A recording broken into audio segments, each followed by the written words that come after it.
રાજકોટમાં ડેમોલિશન બાદ મનપાના બિલને લઈને વિવાદ। શહેર કોંગ્રેસ પ્રમુખ ડોક્ટર રાજદીપસિંહ જાડેજાએ મનપા પર પ્રહાર કર્યા। મનપાના અધિકારીઓને શરમ આવવી જોઈએ તેવી વાત કરી।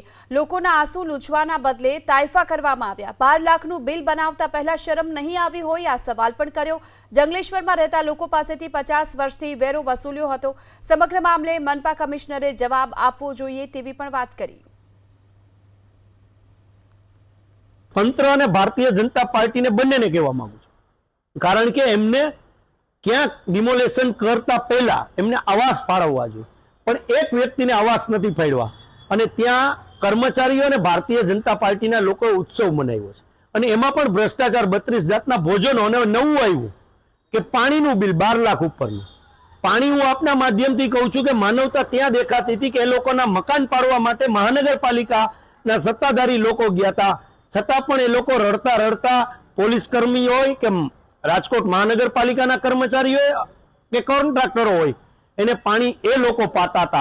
ए मानवता कहेवाय। तमे जेमनुं मकान पाडवा गया छो ए लोको तमने पाणी पाता था अने पाणीनुं बिल खोटुं मूकी अने तमे भ्रष्टाचार करो छो। तमे मानवताने नीचुं देखाडाय। गुजराती तरीके आपणे नीचुं आपणने जोवुं पड़े अने राजकोट तरीके आपणे नीचुं जोवुं पड़े ए टाइपनो भ्रष्टाचार आ लोकोए कर्यो छे।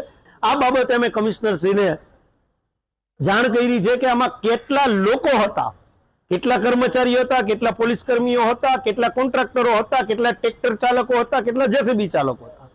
ए जाहेरात करो मीडियानी सामे।